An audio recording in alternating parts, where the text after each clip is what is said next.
Donc aujourd'hui, on va vous parler d'OpenShift en production. Donc quand on a commencé à vouloir faire ce talk, il y a quelques collègues de chez Red Hat qui nous ont dit « Attendez, vous allez parler des 7 pièges chez Red Hat, des 7 pièges sur OpenShift, mais les gens vont penser qu'il y a des pièges dans OpenShift, etc. » Donc petit disclaimer déjà d'avance, c'est pas spécifique que à OpenShift. Si vous faites du conteneur en PaaS, en orchestré, c'est des problématiques courantes que vous allez rencontrer. Donc l'idée, c'est un peu de vous présenter ce que nous, on voit au quotidien et un peu les petits soucis qu'on a eu ces dernières années en mettant en place des orchestrateurs de conteneurs comme OpenShift.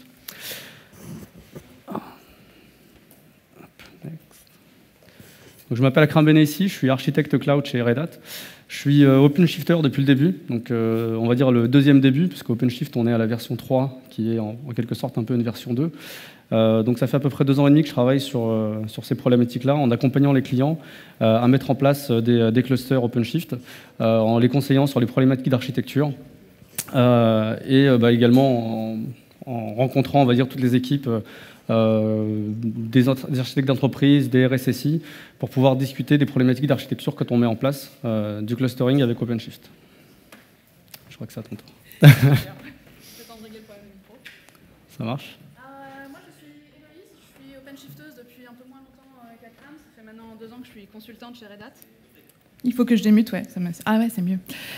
Donc, ça fait 2 ans que je suis consultante chez Red Hat et j'ai rapidement mis les mains dans OpenShift et puis voilà. Donc j'accompagne aussi les clients sur des mises en place d'OpenShift. Mon petit dada, c'est un peu l'intégration continue et je suis développeuse Java repentie. J'ai rien contre faire encore du Java, mais c'est un peu les souvenirs de jeunesse. Alors pourquoi on fait ce talk? Je le disais un peu, c'est pour vous éviter d'essuyer des plâtres, comme nous on a pu le faire sur les premiers déploiements qu'on a eu sur OpenShift. Alors il n'y a pas que les premiers déploiements, il y a encore des choses qu'on fait aujourd'hui chez certains clients, et puis la semaine dernière encore, je découvrais des petites joyeusetés, de choses qu'on ne maîtrise pas tout à fait. Donc l'idée, c'est essayer de vous préparer, si vous voulez mettre ça en production chez vous, différentes problématiques qu'on peut rencontrer. Alors on a orienté la présentation autour de 7 différents thèmes, ou plutôt 7 différents pièges. Donc le premier avec lequel on va commencer, c'est les aspects architecture. Je pense que ça va parler à beaucoup d'entre vous. Un petit sondage rapide, qui ne connaît pas Kubernetes? Tout le monde connaît Kubernetes, c'est génial. Super. Qui sait comment fonctionne Kubernetes, on va dire le fonctionnement technique, etc. Il y en a un peu moins, c'est déjà ça. Donc, rapidement, OpenShift, ça s'appuie sur Docker et Kubernetes. Donc ça va, on ne s'est pas trompé de conférence, c'est déjà pas mal. Ce que ça vient apporter en plus, c'est un certain nombre d'outils autour de la gestion, l'intégration continue, mais également une couche de routage pour pouvoir faire entrer votre trafic dans votre cluster OpenShift, et puis tout un ensemble de templates de projets open source pour pouvoir déployer vos applications assez rapidement. Dans les grandes lignes, ce slide, c'est un peu le slide super bateau, c'est la théorie. L'architecture d'OpenShift, c'est quoi? C'est principalement des masters. Donc les masters, c'est là où on va avoir l'intelligence du cluster, c'est là où vous allez avoir les petits logos font sourire. Vous allez avoir votre orchestrateur Kubernetes qui va tourner et qui va décider de l'emplacement de vos applications. Donc vos applications vont tourner dans des conteneurs sur des nodes. Donc il y a 2 types de nodes principalement, mais sans rentrer dans le détail. Donc vos nodes, ils vont héberger vos applications et ils vont être pilotés en quelque sorte par les masters. Ça, c'est pour la théorie. Quand on va un peu plus en théorie, en fait, on a même des architectures de référence aujourd'hui sur OpenShift. Quand vous voulez faire plus que votre petit déploiement sur votre laptop, que vous voulez faire du déploiement on-premise, sur de la virtu, sur du physique, sur du IaaS, sur du cloud public, on a tout un tas d'archis de référence qui sont donnés. Mais ça, déjà, c'est pas suffisant, parce que ce qu'on rencontre chez nos clients, c'est davantage des trucs un peu comme ça. Tiens, j'ai une DMZ par-ci, j'ai une DMZ par-là, j'ai des flux qu'il faut ouvrir, j'ai les gars de la sécurité qui m'embêtent, pour pas dire plus. On les rencontre régulièrement et on discute de tout ça pour dire qu'est-ce qu'on a comme flux à ouvrir, c'est quoi ce petit truc là ça me plaît pas, voilà. Donc ça, c'est les problématiques courantes qu'on a et qu'il faut surtout pas négliger. Donc dans ces problématiques d'architecture, il y a quelques gotchas, on va dire, c'est les petits tips and tricks qu'on a le plus souvent. Le premier, c'est autour de la scalabilité de la plateforme. On a aussi des petits soucis autour de tout ce qui est VIP, etc. On va en parler. Les aspects DMZ, donc voilà. On a quelques slides qui parlent de ça sur ces thématiques-là. Alors, il y a un sujet qui, de prime abord, n'a pas l'air bien compliqué, c'est que OpenShift repose sur etcd pour toute sa gestion de configuration. Et donc, c'est là qu'on va avoir toute la conf du cluster et tout l'état du cluster, donc c'est quand même super primordial. Et donc, comme c'est un élément critique, souvent on va l'avoir en achat. Donc on n'en met pas qu'un, on en met au moins 3. On en met 3 parce que etcd, il ne faut pas qu'on marche par nombre pair parce qu'on a besoin d'avoir un quorum. Jusque-là, tout va bien. Là où ça se complique un petit peu et où on a eu des fois des réflexions un peu tarabiscotées, c'est si on veut l'avoir sur OpenShift qui va être réparti sur 2 data centers pour pouvoir continuer en cas de chute d'un des data centers. Ouais, ben, si on met le même nombre des deux côtés, on a un nombre pair. Si on met un nombre impair des deux côtés, on a un nombre pair au final.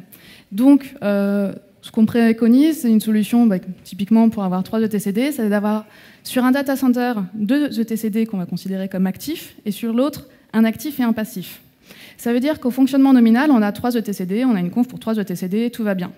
On perd le data center où on a un actif et un passif, il nous en reste 2, donc on est sur le cas classique de la perte d'un etcd, on continue à fonctionner, mais on est en mode dégradé.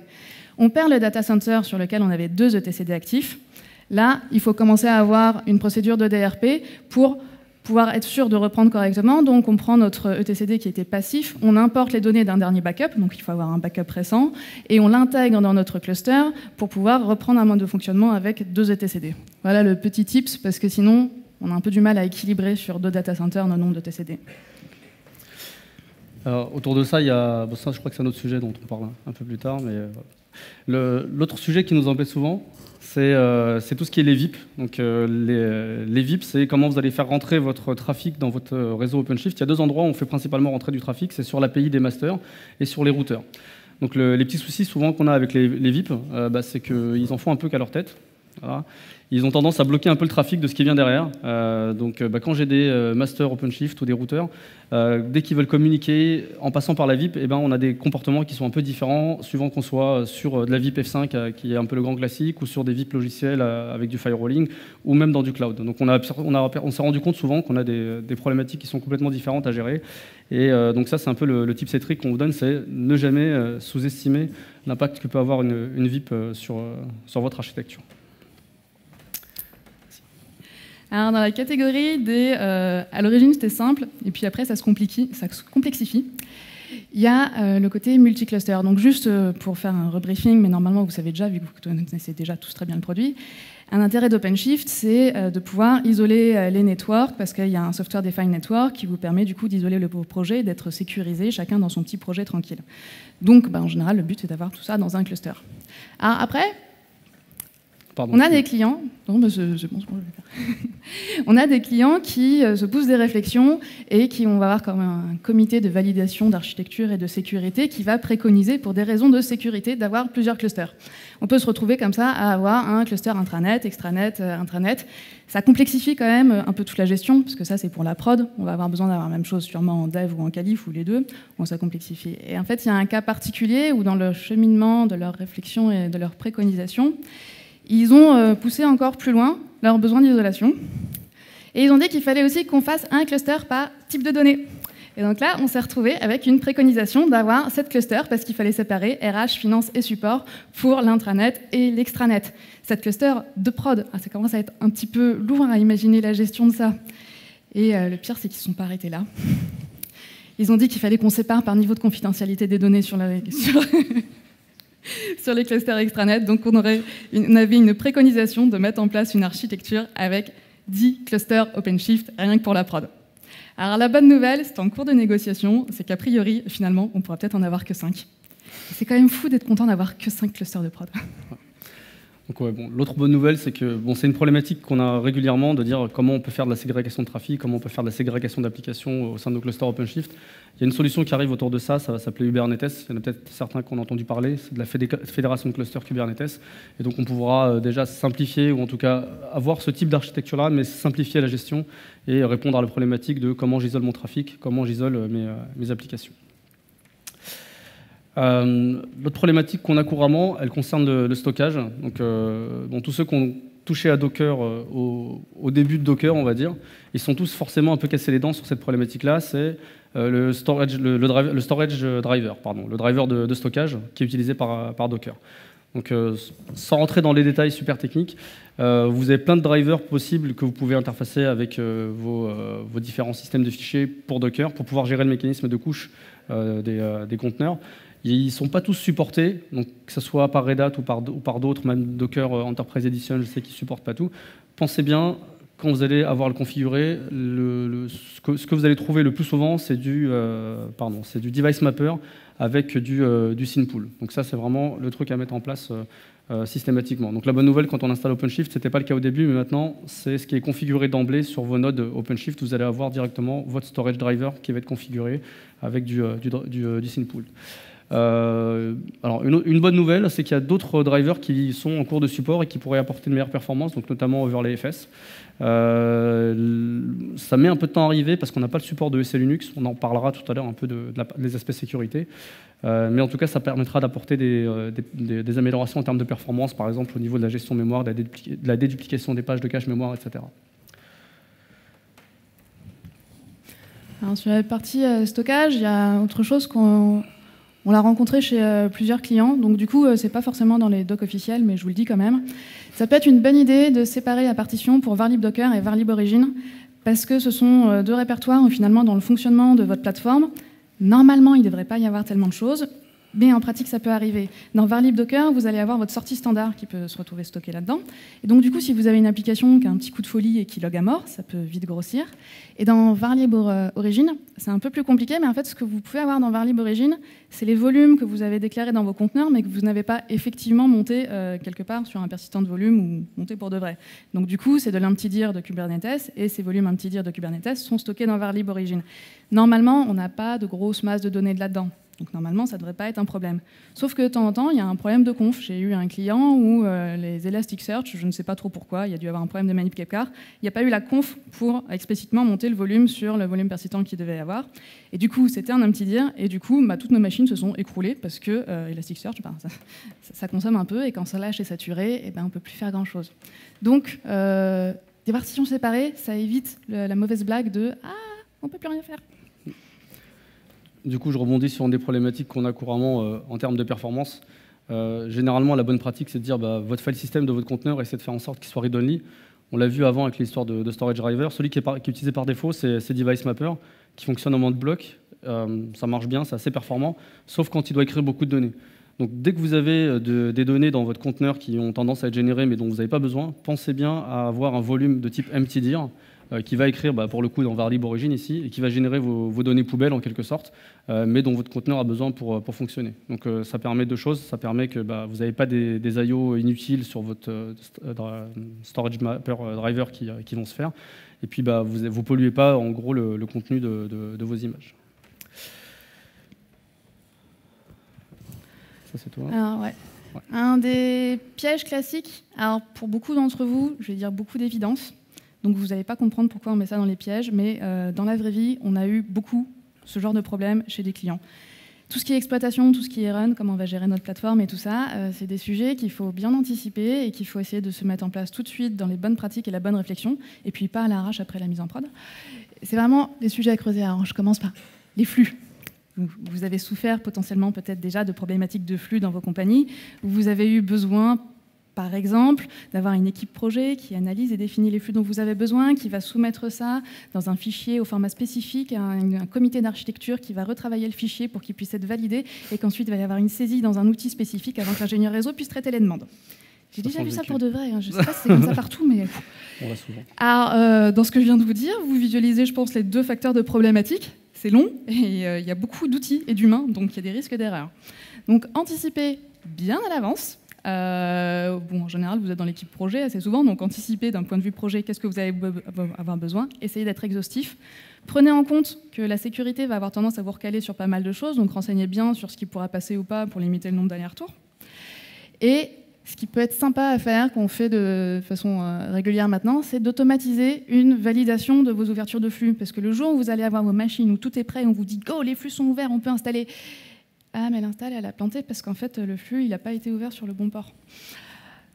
Automatiser ça, ça se fait, on l'a déjà fait en Ansible, il y a des gens qui ont des outils maison pour le faire, peu importe, vous automatisez comme ça, quand on vous dit go, vous lancez, vous checkez, et vous pouvez tout de suite revoir votre copie, vous ne perdez pas de temps. Et puis surtout, parce que je l'ai vu en vrai, lancez régulièrement votre test de flux dans vos éléments de diagnostic et remontez une alerte, parce que des endroits où on vous coupe un flux sans raison, sans prévenir, ça arrive. Et à analyser, ça peut être très compliqué, parce qu'en général, on ne se dit pas qu'on nous a coupé un flux tout d'un coup. Donc le sujet des flux, il est important à ne pas oublier. Un conseil aussi, c'est de vous mettre dans la philosophie qui normalement est censée être courante maintenant, mais qui n'est pas toujours, c'est qu'il faut être toujours capable de tout reconstruire, il faut avoir tout automatisé. Alors je vous mets un gros logo Ansible, parce que install OpenShift c'est Ansible, et puis parce que je suis chez Red Hat et que c'est Ansible, et puis parce qu'Ansible c'est cool. Mais du coup c'est plus simple, comme on a un playbook d'install OpenShift de toute façon à dérouler, vous pouvez faire un playbook chapeau, c'est pas super compliqué, on s'y met bien, si vous n'avez pas l'habitude, ça passe bien. Et toutes les étapes de préinstallation que vous pouvez avoir besoin de faire, telles que créer des partitions, gérer des souscriptions, gérer des installs de packages spécifiques que vous voulez, enfin tout ce que vous pouvez avoir besoin en étape de préinstallation, vous pouvez le mettre dans un playbook, et en post-install, configurer vos logs, vos métriques, préinstaller tout ce que vous avez besoin pour avoir une plateforme qui est up and running, ça peut se mettre dans un playbook chapeau. Et ça permet que vous êtes capable, si vous avez un pépin, vous reconstruisez tout, de l'AVM jusqu'à la fin, ça prend 1h30, si vous avez bien tout roulé, ça prend moins même.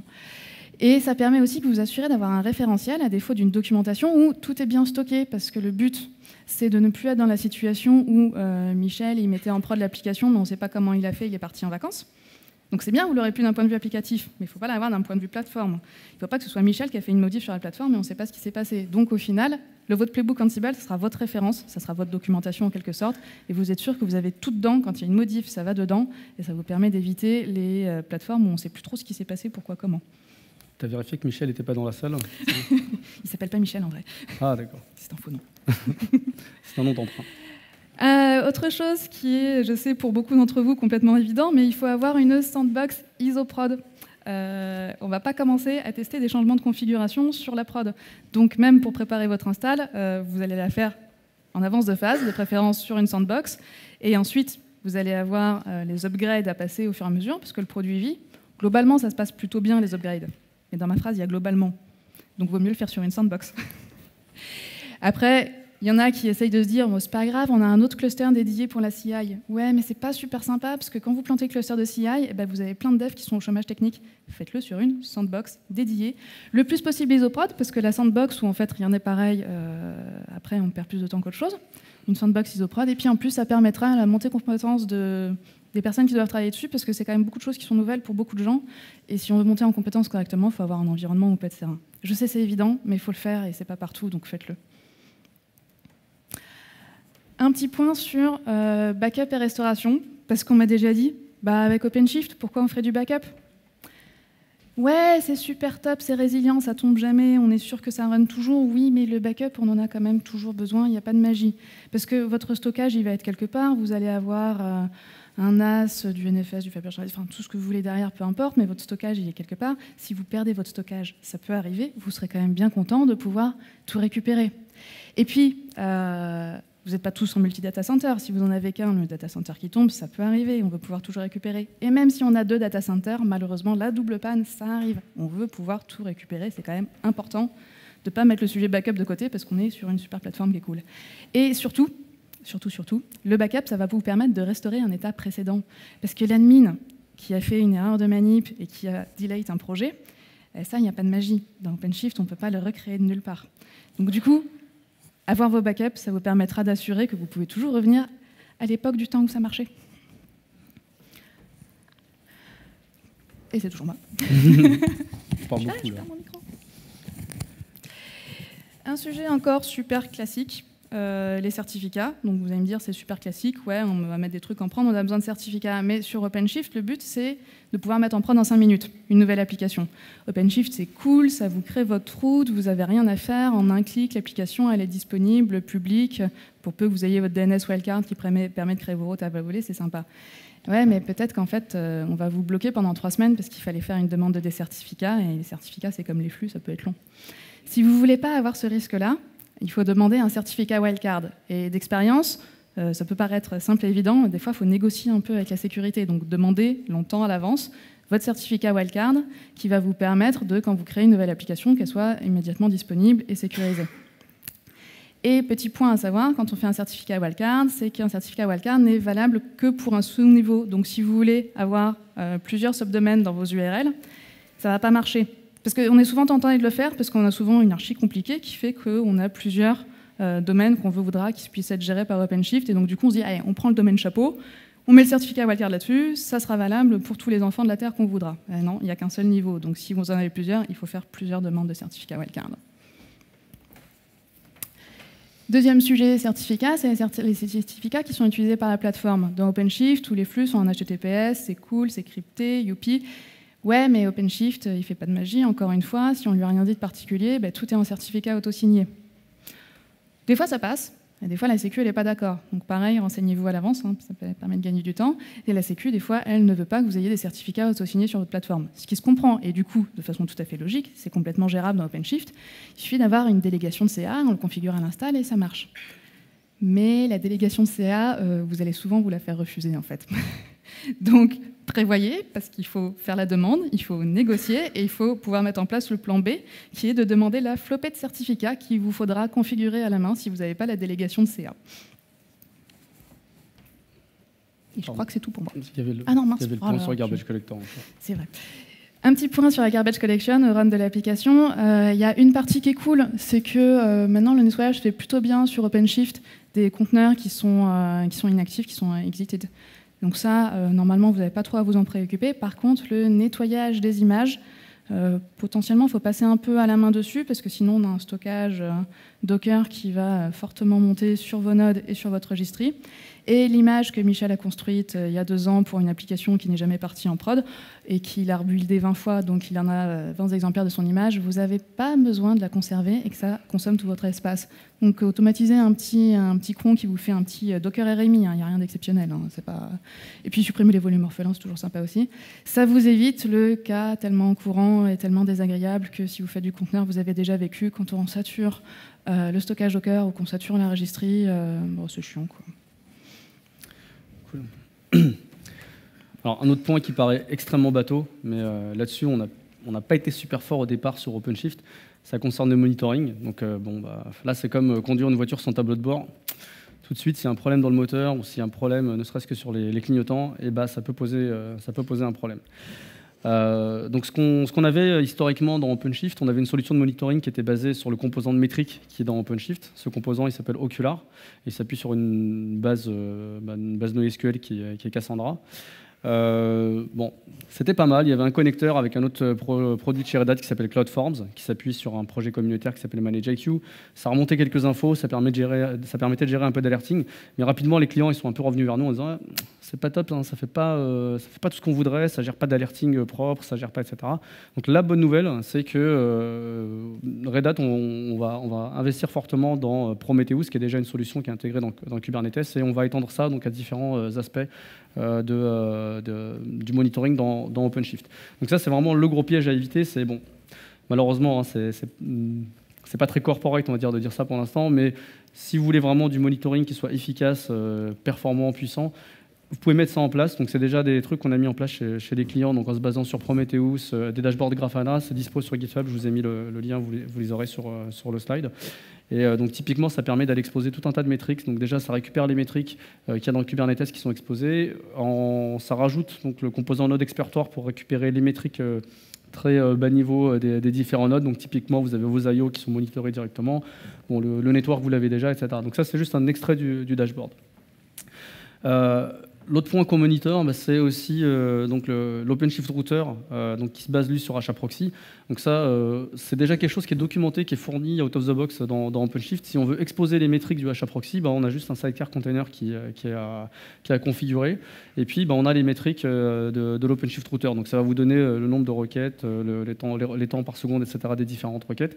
Et en mettant en place ce qu'on a vu sur le slide précédent, vous pouvez aller scraper ces métriques-là du HAProxy et les agréger dans un tableau de bord et du coup avoir un suivi beaucoup plus efficace de voir où est-ce que mon trafic il se bloque, est-ce que c'est dans mon routeur, est-ce que c'est ma base de données qui met du temps à répondre, est-ce que c'est mes services, etc. Donc voilà, ça c'est vraiment le point à ne pas négliger et ça vaut le coup de prendre un peu de temps pour le mettre en place. Et donc je pense que prochainement ça arrivera en tant que chose supportée dans OpenShift. Un autre problème classique que des fois on a pu rencontrer chez des clients, c'est souvent le côté de croire que OpenShift est magique. Hein. C'est ouais, on a une super plateforme OpenShift, on va pouvoir scaler, encaisser la charge, tout ira bien, on n'aura plus de problème de perf. Oui, mais OpenShift, encore une fois, c'est pas magique. Il vous faut derrière de la RAM, du CPU, du stockage. il les consomme quand même à un moment, hein. Il les gère pour vous, mais il les consomme quand même à un moment. Donc si vous n'avez pas bien sizé votre plateforme, très vite elle va s'écrouler et vous allez avoir des perfs qui partent en vrille, des pods qui s'arrêtent, des nodes qui deviennent fous, parce que vous avez essayé de surcharger la plateforme. Donc il faut bien sizer. Donc encore une fois, dès le début, on prend le temps de bien sizer, on réfléchit bien, il n'y a pas 40 000 paramètres, hein. Combien il nous faut de RAM, de CPU et de stockage, combien on a d'applis en prod, combien on veut en avoir au maximum quand on va scaler, combien on a d'applis en recette, qualification, préqualification et tous vos autres environnements intermédiaires. Pour multiplier quand même. Hein. Et puis combien on va avoir de développeurs en parallèle, combien de fois ils vont faire des builds dans la journée, dans l'heure ou dans la minute selon les cas, et combien consomme un pod de build, un conteneur de build qui va vous faire votre compilation Maven, parce que ça aussi, c'est pas gratuit. Donc il faut bien sizer correctement tous ces éléments-là, sans en oublier. Et puis, n'oubliez pas aussi que vous avez des composants un peu globaux. On a évoqué un peu qu'on pouvait avoir des gestions de logs dans OpenShift et des gestions de métriques dans OpenShift. Ces composants aussi vont consommer, donc il faut aussi les prendre en compte. Et puis le stockage Docker, j'y reviens et j'y reviens. Les minimums qui sont donnés, que ce soit pour les CPU, RAM, sur les configurations et la documentation officielle OpenShift, ou que ce soit pour le stockage Docker, ce sont des minimums. Donc un minimum, c'est pour une plateforme qui va tourner avec finalement pas énormément de choses. Souvent, vous allez avoir plus de choses que le minimum, si vous avez plein d'applications Java. Et du coup, au niveau du stockage Docker, alors, ça dépend vachement de ce que vous faites et de vos configurations, donc j'ai pas trop envie de donner des préconisations, mais essayez de prévoir 100 gigas au moins sur vos nodes qui vont avoir besoin d'un stockage Docker en local, et 200 pour la registry, sinon vous allez vite vous retrouver un peu coincé. Et prévoyez toujours aussi la procédure pour faire un externe, pour pouvoir en rajouter si vous vous rendez compte que vous avez mal sizé, parce que des fois c'est quand même souvent la pratique qu'on se rend compte des bonnes tailles. Il ne faut pas que ce soit trop compliqué, il ne faut pas que ça demande 3 semaines de faire une demande pour avoir un volume en plus, pour pouvoir augmenter la taille de ces éléments-là.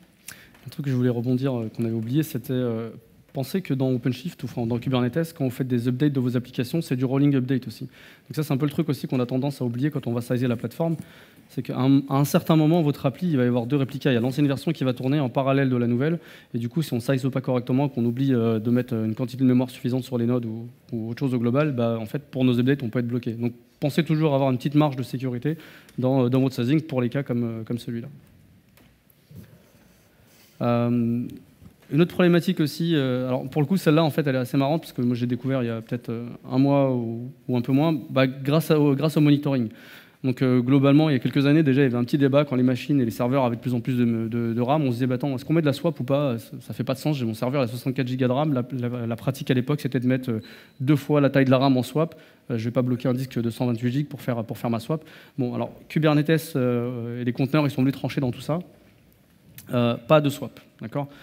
C'est un truc absolument à désactiver. Alors pourquoi? Parce qu'en fait, Kubernetes, entre autres, il va s'appuyer sur un certain nombre d'indicateurs qu'il va retrouver au niveau du kernel. Donc notamment, il va détecter quand il y a de la memory pressure au niveau des nodes, et c'est sur ça qu'il va aussi orienter son scheduler. Donc s'il n'est pas capable de détecter cette memory pressure, ce qui se produit quand on a la swap, bien votre ordonnancement de vos nodes va mal se passer. Vous allez potentiellement avoir davantage de pods qui vont tourner sur des nodes, et ça vous expose à des risques de OOM killer et donc de vos conteneurs qui se font tuer un peu de manière aléatoire.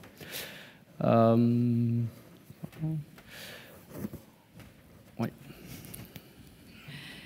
Alors, il y a un autre point, c'est qu'on disait OpenShift, isolation, network, les conteneurs, ils ne peuvent pas se parler entre eux, c'est bien. Mais par contre, par défaut, les ressources, elles sont quand même partagées, parce que finalement, par défaut, tous ces conteneurs, ils tournent sur les mêmes machines. Donc vos conteneurs de l'application supercritique de prod, si vous n'avez qu'un seul cluster, va tourner sur le même node que le conteneur de dev de Michel. Et Michel, il aura peut-être envie dans son projet, où il a tous les droits, parce que c'est quand même sympa d'avoir les droits sur le projet de dev, de tester justement le scaling OpenShift, parce que c'est vachement intéressant. Et du coup, il va voir, et puis il va se dire « moi, grosse appli JBoss, je vais lui la scaler à 20 réplicas ». Et votre plateforme, il faut qu'elle encaisse ça. Tout d'un coup, vous ne l'aviez peut-être pas prévu dans votre sizing d'origine que Michel il avait envie de faire ça, et puis qu'il allait laisser tourner pendant 3 mois. Donc pour éviter ce genre de problème, qui peuvent vous écrouler votre plateforme, vous pouvez mettre en place des quotas, c'est-à-dire que vous allez donner les droits à Michel qui a un projet précis, et vous allez lui dire que sur ce projet-là, vous allez configurer que sur ce projet-là, il n'aura le droit de créer qu'un nombre d'objets précis. Donc, laissez-lui un peu d'air pour qu'il puisse quand même faire ses tests, parce que des fois, Michel, il a des bonnes idées. Mettez-lui une configuration qui lui permet de créer quelques conteneurs, mais pas les limiter. Et dans la même catégorie, il y a les développeurs fous, mais il y a aussi les conteneurs fous, qui sont des fois liés aux développeurs fous. Et vous pouvez avoir un conteneur qui va, sur un petit coup de folie, se mettre à consommer toute la CPU ou toute la RAM de votre serveur. Du coup, ça va empiéter sur les autres. Donc Michel, il avait le droit qu'à un conteneur dans son projet, mais son conteneur, il a tout défoncé. Du coup, pour limiter ce genre de problème, bon, ça, on rentre sur du classique Docker, hein, c'est juste le fait de mettre des limites pour que votre conteneur ne puisse pas déborder d'un point de vue consommation de ressources, ce qui est possible. C'est facile à mettre en place sur OpenShift, donc par défaut, mettez toujours une limite. Mettez-la large si vous ne savez pas, mettez-la large si vous voulez, mais mettez une limite, ça évite la dérive totale. Un focus sur les applications Java. Donc ça, c'est aussi un peu l'autre fantasme qu'il y a autour des conteneurs et d'OpenShift et de Kubernetes et autres. C'est, tiens, on va faire du conteneur, on va augmenter la densité d'applications sur vos nodes. Tiens, mes applis Java vont tourner plus vite, ou alors je vais pouvoir en mettre beaucoup plus, je vais pouvoir faire du clustering, etc. Donc on a des solutions, tout ça, qui permettent de mettre en place tout ça. Mais il y a certains fantasmes, en tout cas, qu'il faut essayer de déconstruire, on va dire. Pour nous aider, il y a des mecs de chez LinkedIn qui ont fait un certain nombre d'articles intéressants sur le sujet. Je vous mettrai les liens là-dessus. Donc notamment concernant en fait le fonctionnement du garbage collector quand il est dans un environnement qui est géré par du cgroups. Donc c'est le cas par exemple pour du Docker ou du CoreOS. Donc votre plateforme de conteneur, elle utilise cgroups pour pouvoir gérer l'accès aux ressources. Quand le garbage collector il va fonctionner dans ce mode-là, il va se confronter au CFS, donc c'est le scheduler qui est dans cgroups, et potentiellement quand il y a un fort multithreading au niveau du garbage collector, eh bien, il va se retrouver à consommer très rapidement son CPU share, et là où vous avez fait votre super tuning de JVM en choisissant votre bon algo de garbage, en faisant votre test de charge, etc., eh bien, ce CFS, ce scheduler de cgroups, il va venir vous mettre un stop the world sur votre application alors que vous attendiez pas. Donc là-dessus, la préco, c'est ne négligez pas ce point-là aussi, refaire des tests de charge. Il y a des choses qui étaient vraies dans le monde hors conteneur pour la JVM Java qui sont plus tout à fait vraies dans un mode conteneur. Donc typiquement, si vous faites du Java et du tuning de JVM, la plupart du temps, le CMS, c'est le truc qui passe un peu partout, le concurrent Mark Sweep. On revient à des trucs un peu plus basiques, style ParallelGC, avec un nombre de threads qui est réduit. Donc pareil, faire vos tests là-dessus, c'est pas le truc out of the box qu'on peut négliger. Voilà. C'est pas des cas qui se produisent systématiquement, mais il y a des configurations dans lesquelles ça peut se produire, donc bien vérifier.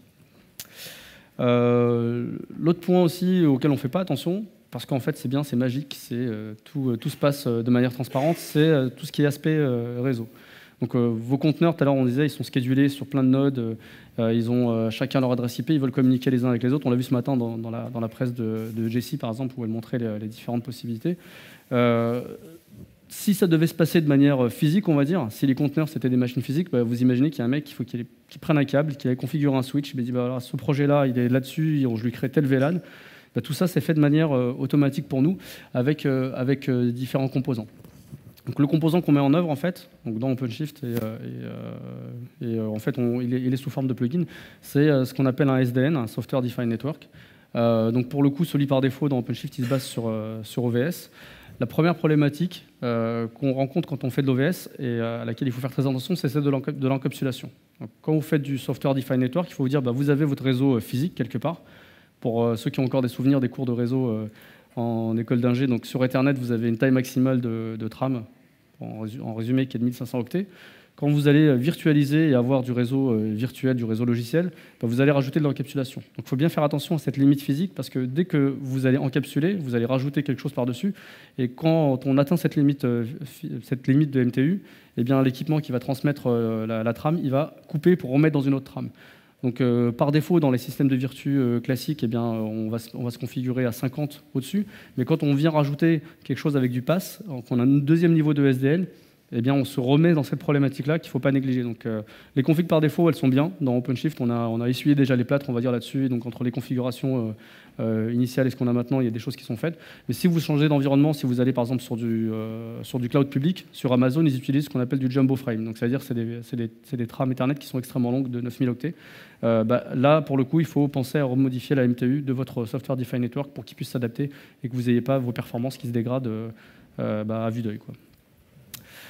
Voilà. L'autre sujet autour du SDN, c'est la segmentation, on va dire, le cloisonnement des réseaux. Donc, out of the box, OpenShift, quand on l'installe, il vient avec un software defined network basé sur Open vSwitch et on l'appelle flat network. C'est-à-dire qu'en théorie, tous vos conteneurs peuvent communiquer les uns avec les autres. Si quelqu'un s'amuse à deviner les adresses IP des conteneurs, il peut aller tenter des trucs, augmenter un peu il a une surface d'attaque qui est un peu plus importante. Du coup, un des trucs auxquels il faut faire attention, c'est de ne pas utiliser le plugin par défaut, mais d'utiliser le plugin multi-tenant. Donc celui-là, en fait, ce qu'il va faire, c'est qu'on va utiliser, pour chaque projet, il y a un ID de réseau qui est créé, et puis on a un switch virtuel et une entrée qui est faite dans le switch virtuel pour chacun des projets. Donc à ce moment-là, vous avez la ségrégation de votre trafic qui est faite directement au niveau de l'OVS. L'autre point, c'est pour tout ce qui est les protocoles autres. Donc le pass, c'est génial. On peut exposer nos applis web, c'est le monde du web. On ouvre en HTTP, en HTTPS. Mais quand on a des protocoles qui sont autres qu'HTTP, HTTPS, si j'ouvre ma base MySQL, ma base Postgre sur le web, ce qui n'est pas forcément une bonne idée, hein, on vous conseille de ne pas le faire, qu'est-ce qu'on fait? Donc là-dessus, il y a différentes possibilités.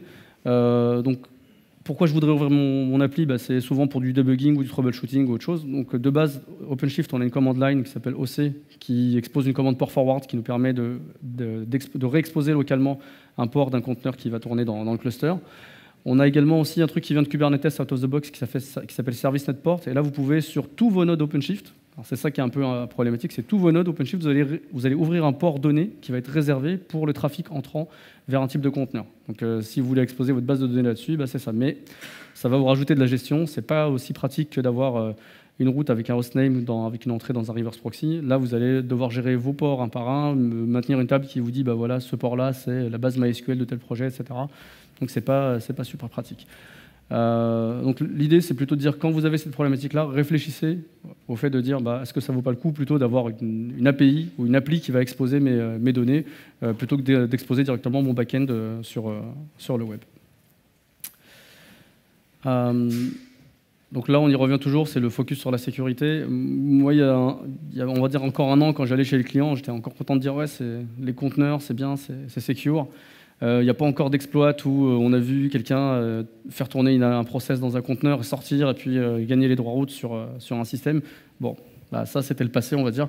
Janvier dernier, il y a eu une faille une vulnérabilité qui s'appelle Dirtico, qui exploitait une vulnérabilité qui était présente dans le noyau depuis 9 ans déjà. Bon, la bonne nouvelle, c'est qu'en 24 heures, il y a eu un patch du noyau qui a été délivré, tout le monde pouvait respirer à nouveau, on pouvait repartir en week-end. Le truc, c'est que même un patch de sécurité, c'est pas anodin à mettre en œuvre. On ne peut pas déployer rapidement une version d'un noyau partout.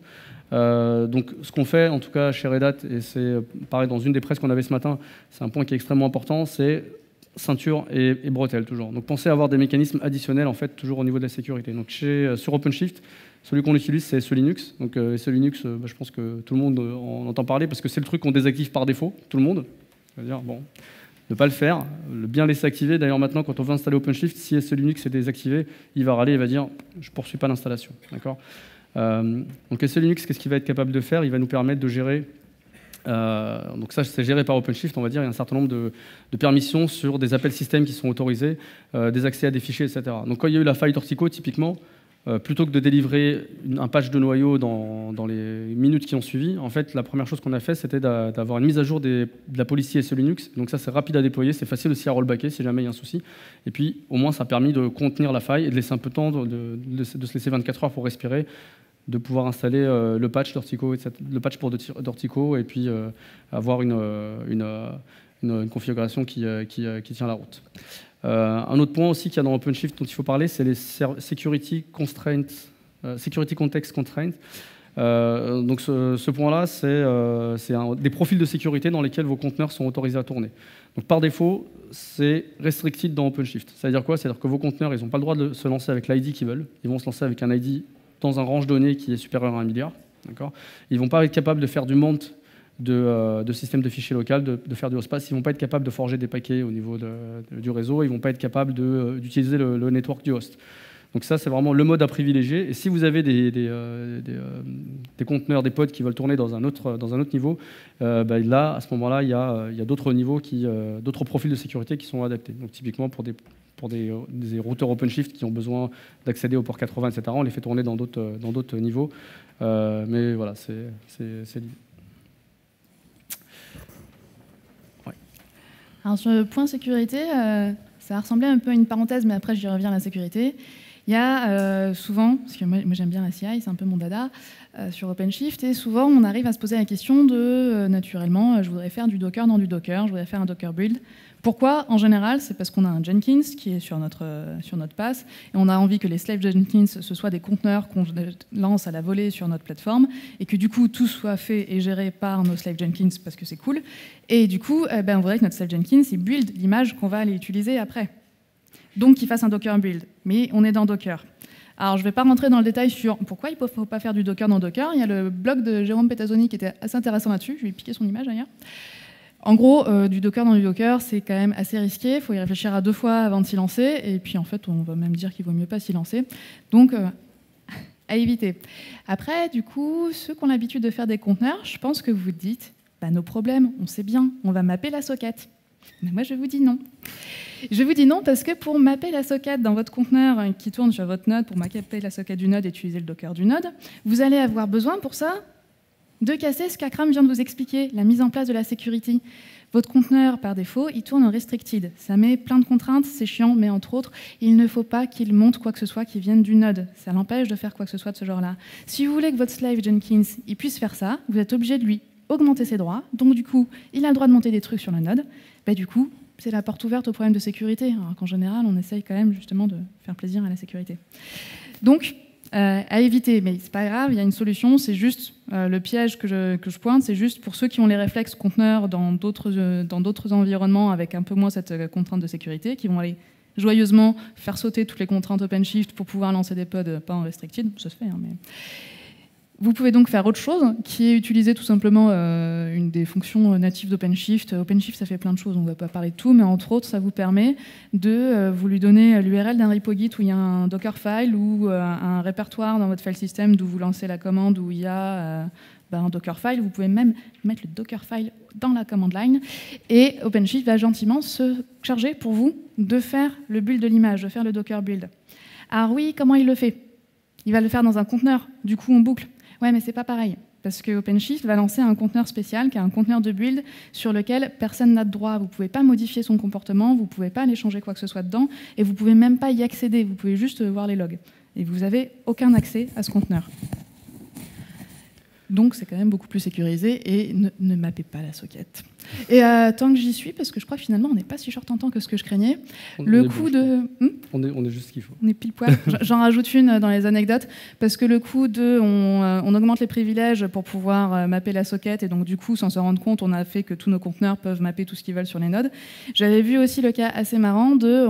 On a fait un POC, on a avancé dans le pilote sur une plateforme, on a mis en place toute une CI, plein d'images applicatives, des images middleware, un catalogue, un truc qui était franchement classe, hein, bien huilé, mais il y avait beaucoup de boulot derrière. Et au moment où on veut passer tout ça sur le vrai cluster qui va servir dans la vraie vie en prod, qui a été installé tout beau, tout neuf, et je me rends compte qu'il n'y a rien qui marche. Et là, je creuse, et je vois que tous leurs conteneurs étaient faits pour tourner avec un user ID fixe. Parce qu'il y a un mec au début qui s'est dit « Ah, mais je veux lancer mon truc, allez, je débloque cet élément de sécurité OpenShift, ça se configure. » Et puis du coup, ça a été open bar pour tous ceux qui sont passés travailler sur le projet derrière. Ils ne se sont pas rendus compte qu'ils faisaient quelque chose qui n'était pas du tout dans les normes OpenShift. Et du coup, au moment de passer à l'étape de la vraie vie, où il fallait mettre en place toute leur usine sur la prod, ils ont dû tout refaire. La conclusion C'était moi qui commençais ou c'était toi? Je m'en souviens. Oui, alors la conclusion, en résumé, hein, les points sur lesquels on voudrait mettre une attention particulière. Le premier, c'était d'anticiper au maximum, que ce soit l'architecture, les flux, la gestion des certificats, le dimensionnement de votre plateforme. C'est un grand classique, on va dire, mais sur des plateformes où on va faire tourner des applications entre guillemets à la demande et on va pouvoir scaler facilement, c'est d'autant plus important.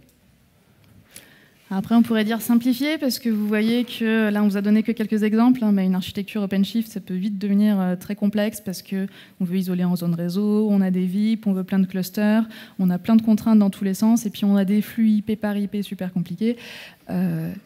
Essayez de simplifier au maximum votre architecture. Souvent, on s'encombre de complexités qui ne valent pas le coup, et souvent, on essaye un peu de coller dans un modèle à l'ancienne, alors que finalement, maintenant, on peut faire plus simple. Il faut juste accepter de comprendre comment ça marche. Une couche de contrôle, un peu, donc on a inversé nos points. Mais oui, on a inversé nos points. Attends, on réinverse si tu veux. Voilà. Donc pensez quota, limite, etc. C'est bien, on va dire, d'avoir un pass, ça vous fournit un espace de créativité et de liberté pour les développements. Bon, c'est pas open bar non plus, il faut penser toujours à mettre des limites, des quotas, ça aide à faire à gérer le vivre ensemble, on va dire. Je rajoute sur contrôler, parce que c'est quand même un point... J'ai l'impression de jouer le bad cop assez souvent. Je répète, j'arrête pas de dire aux gens qu'il ne faut pas faire ça, il ne faut pas lever la sécurité, il faut mettre des limites, il ne faut pas laisser les gens faire ça. Mais ce n'est pas parce que je veux bloquer les gens, au contraire, c'est que si on met bien les limites comme il faut, on va pouvoir donner la liberté aux devs de faire ce qu'ils veulent et d'avoir un pipeline fluide parce qu'on sera sécurisé et parce qu'on aura cadré. Et sinon, on va se retrouver à devoir tout couper derrière. Monitoring... Je te le laisse, ouais, toi, donc, voilà, ça parle de soins, le monitoring, je disais tout à l'heure, c'est le tableau de bord de votre voiture. Si vous ne savez pas combien il vous reste d'essence dans le réservoir, vous ne pouvez pas avancer longtemps, donc pensez bien à développer ça. Donc il y a plein de solutions de monitoring qui existent au sein des entreprises ou autres. Donc on en a poussé quelques-unes dans OpenShift. Si vous voulez travailler sur l'intégration des différentes, il y a des petits projets open source qui font l'intégration avec Nagios ou autre. Donc c'est le point à vraiment pas négliger. Voilà.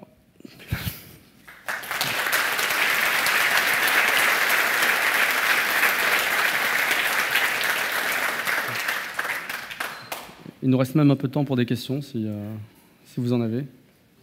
J'en ai une, un sondage rapide. Il y en a qui ont déjà du Kubernetes ou de l'OpenShift en production, ou même du PaaS en général en prod. Ouais.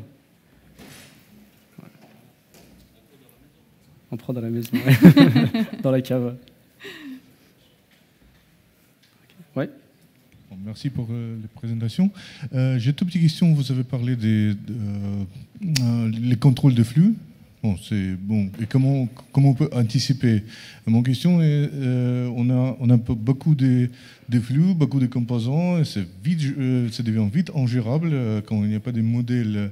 On est obligé de retirer l'information des IP tables et des firewall pour reconstruire ce qui était fait avant.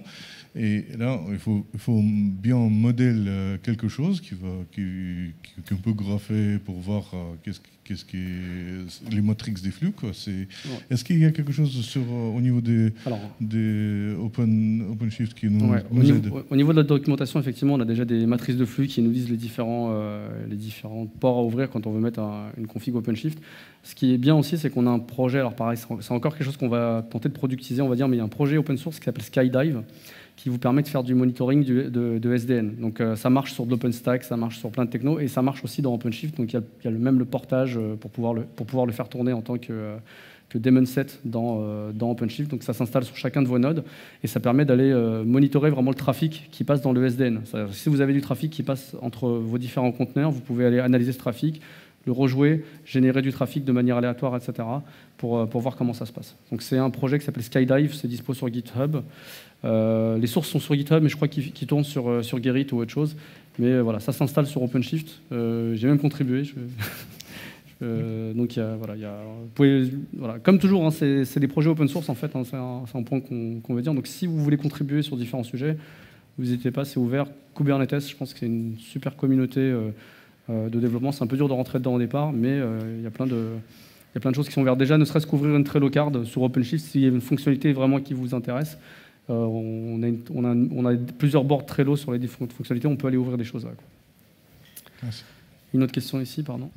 J'entends bien qu'on peut faire du Docker AMI dans tous les nodes et tout. Est-ce qu'il y a moyen, est-ce qu'OpenShift offre un moyen plus simple pour un nettoyage global de toutes les images dans toutes les nodes, voilà, et les volumes orphelins qui sont derrière? Il y a une fonctionnalité de garbage collection des images, en vrai. Bon, j'en ai pas parlé, parce que elle reste, je trouve, assez limitée. Il y a une fonctionnalité de garbage collection dans OpenShift qui va aller supprimer les images les plus anciennes pour vous permettre de libérer de l'espace. Et par défaut, elle est configurée pour se mettre en route quand on atteint 90% du FS et redescendre le niveau de sizing jusqu'à 80%. Mais quelque part, c'est une suppression qui n'est pas forcément très intelligente et potentiellement, ça peut être intéressant que vous mettiez en place votre propre mécanisme de suppression qui correspondra plus à vos besoins. Ceci dit, c'est quand même déjà pas mal, hein, parce que ça vous supprime ce qui est le plus ancien, ce qui n'a pas été utilisé, ce qui n'a pas été utilisé depuis le plus longtemps. Et vous pouvez surtout le configurer, parce qu'en fait, en général, on n'a pas envie d'attendre d'arriver à 90% pour se dire on va peut-être faire le ménage. Donc je vous conseille de le configurer pour descendre un peu les seuils. Ça s'appelle quoi cet outil en fait? Ça s'appelle comment? C'est Garbage Collection des images. Vous le trouverez sur la documentation en tapant Garbage Collection OpenShift. On voit qu'on commence à déborder. Merci à tous. Et puis si vous avez des questions, on est encore dispo.